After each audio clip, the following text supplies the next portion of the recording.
और अगले साल जून से Bharat global bond yield index में शामिल होगा। ये बयान जेपी मॉर्गन की तरफ से आया है। इसका मतलब है कि देश के सरकारी बॉन्ड्स में अरबों डॉलर का निवेश आ सकता है। इस बड़ी खबर की पूरी पिक्चर समझाने के लिए नीरज वाजपेयी हमारे साथ मौजूद हैं।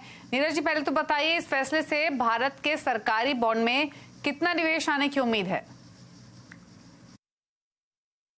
देखिए, एक अनुमान है कि लगभग 1,80,000 करोड़ 2 लाख करोड़ के आसपास का आना चाहिए। अभी एकदम सर्टेन इसलिए नहीं कहा जा सकता क्योंकि इंक्लूजन और वेटेज के हिसाब से होगा, लेकिन अनुमान मोटे तौर पे है कि लगभग 1,80,000 करोड़ का इनफ्लो ग्रेजुअली आएगा भारत के बॉन्ड मार्केट में। और ये अपने आप में एक बड़ी रकम के अलावा बहुत बड़ा गेम चेंजर है इंडिया के लिहाज से, क्योंकि आप जेपी मॉर्गन के इंडेक्स में, ग्लोबल मार्केट इंडेक्स में अगर हमारे बॉन्ड इंक्लूड हो रहे हैं तो ये अपने आप में इसलिए बड़ी बात है कि आपकी इकोनॉमी पे, आपके डेट मार्केट में दुनिया के निवेशकों का भरोसा बढ़ रहा है और आपकी इकोनॉमी को एक तरीके से सैल्यूटेशन है और रिकॉग्निशन है डेट के लिहाज से। ये बहुत बड़ी बात है। तो जेपी मॉर्गन अगले साल जून से भारत के करीब करीब 23 तरीके के जो बॉन्ड हैं, अलग अलग तरीके के, उसकी वैल्यू नोशनल बनती है $330 बिलियन की, जो उसमें क्वालिफाई कर सकते हैं, जो उसमें शामिल होंगे। और इन सब का जो डाइवर्सिफाइड इंडेक्स में वेटेज होगा वो अप टू 10% तक हो सकता है। तो ये अपने आप में इसलिए बड़ा है क्योंकि आपके बहुत सारे बॉन्ड उसमें जा रहे हैं, 10% वेटेज आपको मिल रहा है और उसके लिहाज से एक बड़ी रकम भारत में निवेश के तौर पे आएगी और दुनिया भर के इन्वेस्टर्स इसमें करेंगे। इससे रिपरकशंस ये भी होंगे कि हमारी करेंसी स्ट्रांग होगी, बॉन्ड में बाइंग बढ़ेगी, यील्ड नीचे आएगी। तो अगर थोड़ी सी बॉन्ड यील्ड नीचे आती है तो उससे बहुत सारे गवर्नमेंट को और कॉरपोरेट्स को डेट लेने में आसानी होगी, क्योंकि जो अभी चल रहा है उससे नीचे पे उनके लिए डेट अवेलेबल होगा। बैंकों को मार्केट का फायदा होगा इसका, क्योंकि वो आपको इमीडिएटली दिखेगा। तो अगर इस पूरी पिक्चर को आप समझें तो मैं ये समझता हूँ कि इकोनॉमी के लिए, देश के लिए बहुत बड़ी बात है कि आपके डेट मार्केट पे भरोसा है। हालांकि इसमें कुछ आरबीआई की तरफ से स्टेप्स भी लिए जाएंगे जिससे आपके जो बॉन्ड और यील्ड है वो स्टेबलाइज रहें, क्योंकि बहुत ज़्यादा वोलेटाइल मार्केट में इन्वेस्टमेंट डिस्टर्ब होता है। तो कुछ चीज़ें चेंज होंगी, लेकिन भारत के लिहाज से काफ़ी बड़ी खबर है, काफ़ी बड़ा फैसला है। तो 28 जून 2024 से इंक्लूजन होना शुरू होगा, 1% से वेटेज बढ़ना शुरू होगा, जो कि 10% तक जाएगा विद इन 10 मंथ्स, और लगभग $24 बिलियन का जो इन्फ्लोज है वो इंडियन मार्केट्स में आने की उम्मीद है। और सरकार ने इस फैसले को पॉजिटिव कदम बताया है। सुनिए इकोनॉमिक अफेयर्स सेक्रेटरी का बयान। I don't look into the future. They have taken a decision and it shows their confidence in the economy, and it's a welcome decision. They have indicated that what percentage they are looking for, and that these are the market forces which will take, the flow will come out of that. So 1% every year, is it a good enough limit, sir? 1%? I thought this is 1% per month. 1% per month. So Is that a good enough? whenever the inclusion happens, it happens gradually over a period of time. Doesn't happen all of a sudden. Is that a good enough start for us, sir? Is that a good enough start for us and volatility? I have already indicated is a welcome development and shows confidence in Indian economy. वहीं JP Morgan के शाजिद चिनॉय के मुताबिक global bond index में भारत के शामिल होने से 20 से 25 अरब डॉलर का निवेश आएगा। Given the amount of assets that track this index and given India's 10% weight, I think from this index the direct flow will be somewhere in the range of $20 to $25 billion starting from next June over a 10-month period. And then, of course, there'll be some catalytic flows that amount because of this. But I think the larger issue is not so much about the quantum of money. It's about two other things. One is to just have some more heterogeneity in the investor space in the bond market. The more heterogeneity you have, the better price discovery you will have in both directions. You know, bond money and debt money now has become, attracts a lot of indices, that this is passive money that's here for the long term, and therefore is in a way India tapping into the global pool of savings to finance its current account deficit.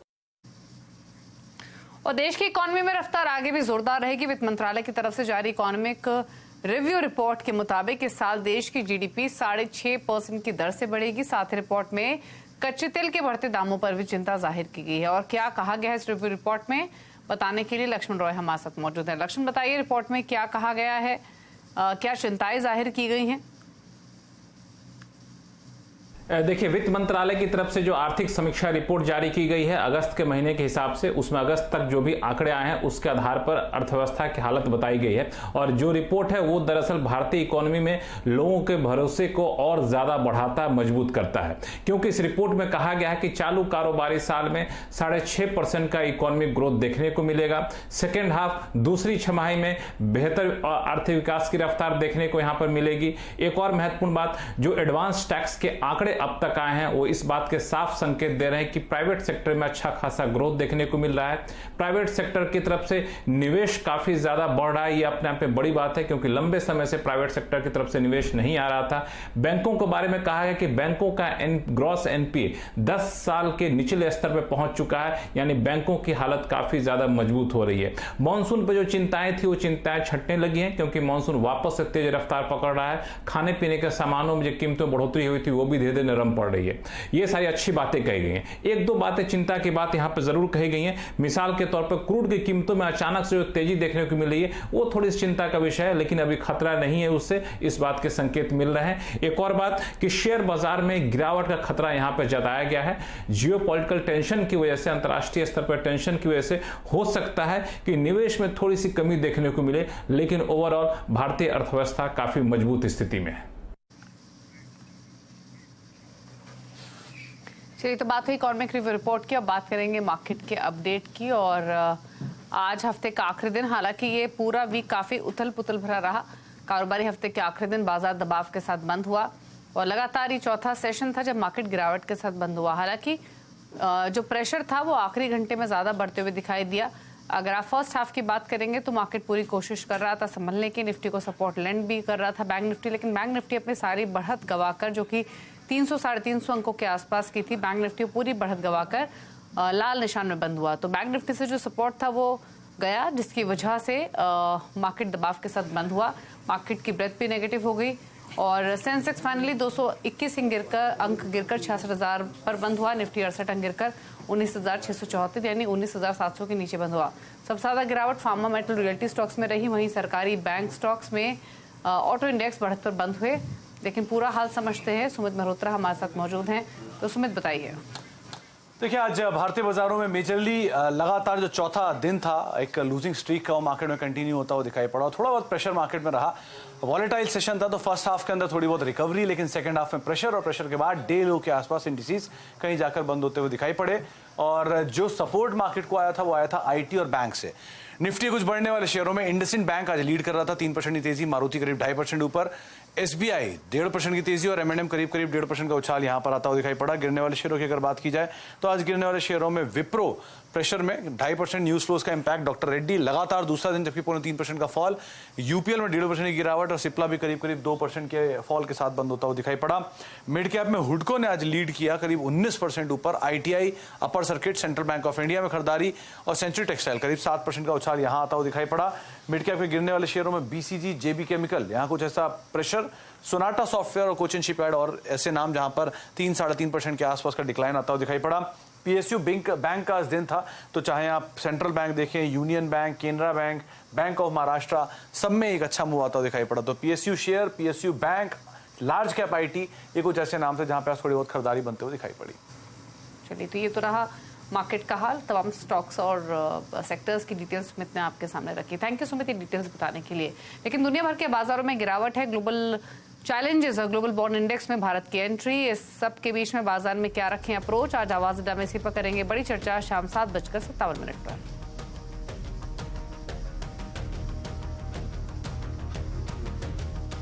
और share बाजार में आज 2 IPO की listing हुई, जिसमें Zaggle prepaid ocean services की flat listing हुई। BSE पर जैगल प्रीपेड का शेयर 162 रुपए के भाव पर लिस्ट हुआ, जबकि इशू प्राइस 164 रुपए का था। वहीं सामी होटल्स आईपीओ की लिस्टिंग 7% के प्रीमियम पर हुई। सामी होटल्स का आईपीओ बीएसई पर हल्के प्रीमियम के साथ 130 रुपए 55 पैसे पर लिस्ट हुआ, जबकि इशू प्राइस 126 रुपए का था।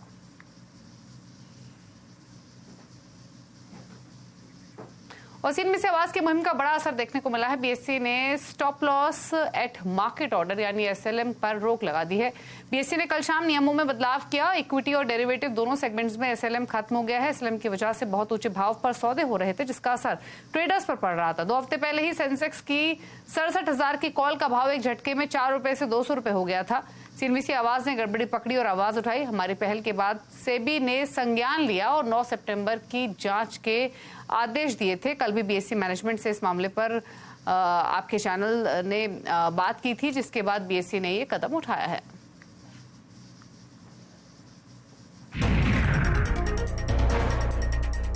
₹4 की कॉल सीधा 209 रुपये हुई। और ये ऐसा नहीं है कि सिर्फ एक मतलब 5-6 हज़ार शेयर ट्रेड हुए तो इसके लिए हमने इसको पिक किया। यहाँ वॉल्यूम हुआ है, 5 लाख का वॉल्यूम हुआ है। स्टॉप लॉस मार्केट जिस तरीके से बने हुए हैं, जब स्टॉप प्राइस ट्रिगर होता है फिर मार्केट प्राइस पे ट्रेड एग्जीक्यूट हो जाएगा, और इस इंसिडेंट में भी वही हुआ। एज एन एक्सचेंज कुछ टाइम के लिए, जब तक कि इनमें बहुत ज्यादा लिक्विडिटी आ जाती है, जैसे कि निफ्टी के ऑप्शंस में, out of the money options में, जब तक वो आ जाता है तब तक क्या जरूरत है कि एक स्टॉप लॉस मार्केट ऑर्डर को डिसेबल किया जाए? ये मेरा सवाल था। ये आपका ऊंची विचार है, मैं मानता हूं। तो इसके ऊपर ध्यान देना चाहिए, हम दे भी रहे हैं।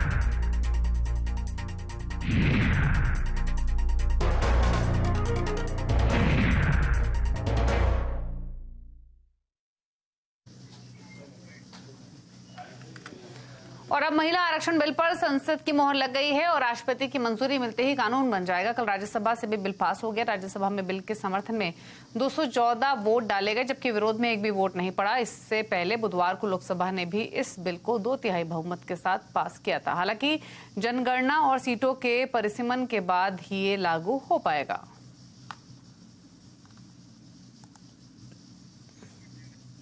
वहीं दोनों सदनों में महिला आरक्षण बिल पास होने के बाद बीजेपी ऑफिस पहुंचे पीएम मोदी का भव्य स्वागत किया गया। महिला सांसदों ने पीएम मोदी को गुलदस्ता देकर ऐतिहासिक बिल के लिए उन्हें धन्यवाद कहा। महिला सांसदों ने मिठाई खिलाकर एक दूसरे को बधाई दी। पीएम ने सभी महिला सांसदों के साथ फोटो भी खिंचवाई। इस दौरान पीएम ने कहा कि 20 और 21 सितंबर को हम सबने एक नया इतिहास बनते देखा। हमने बहनों बेटियों के जीवन चक्र से जुड़ी हर समस्या को दूर करने पर पूरी गंभीरता से ध्यान दिया है। गर्भावस्था के दौरान शिशु को पौष्टिक खाना मिले, इसके लिए हमने मातृ वंदना योजना चलाई। महिलाओं के बैंक खाते में पैसे भेजने शुरू किए। माता मृत्यु को रोकने के लिए, नवजात बच्चों की रक्षा के लिए हमने शिशु का जन्म अस्पताल में ही कराने का बहुत बड़ा अभियान चलाया। आज वर्षों बाद देश में जनसंख्या के आधार पर महिला पुरुष के अनुपात में सुधार आया है। और इसी के साथ एक ब्रेक के लिए रुक रहे हैं और ब्रेक के उस पार भी कुछ और खबरें जारी रहेंगी। सीएनबीसी आवाज पर जल्द वापस आते हैं। और आईफोन 15 के लिए भारत एप्पल फैंस में जबरदस्त क्रेज देखा जा रहा है। दिल्ली मुंबई के एप्पल स्टोर पर आईफोन 15 सीरीज के फोन को खरीदने के लिए रात से ही लंबी लंबी लाइनें लगने लगी। सुबह 8 बजे से ही स्टोर खुल गए हैं, जो कि आमतौर पर 11 बजे खुलते हैं। कल दोपहर से आया हूँ 3 बजे से, 17 घंटे लाइन में रुका फर्स्ट आईफोन लेने के लिए इंडिया के पहले एप्पल स्टोर से। और मैं खास अहमदाबाद से आया हूँ ये लेने के लिए। इधर का एक्सपीरियंस ही अलग होगा ना, ये जो माहौल है इधर का, वो कहीं और अहमदाबाद में तो कहीं पे भी नहीं होगा। बेस्ट है। पहले दिन में क्या बहुत खुश हूँ। I'm from Bangalore. Yeah, I arrived today this morning around 4 o'clock. Tried to get the phone first, but the gentleman made it. I couldn't make it to the queue, but I'm happy I'm getting my new iPhone 15 Pro. How excited about you? Very much excited. I've been waiting this all year. So very much excited. मैं रात को यहाँ पे 9 बजे से हूँ। हर साल की तरह इस बार भी आईफोन का क्रेज अलग ही लेवल पे है, अनदर लेवल पे, और यहाँ पे क्राउड भी काफ़ी ज़्यादा है और यही बस मज़ा आ रहा है। और अब बात गणपति बप्पा मोरया की।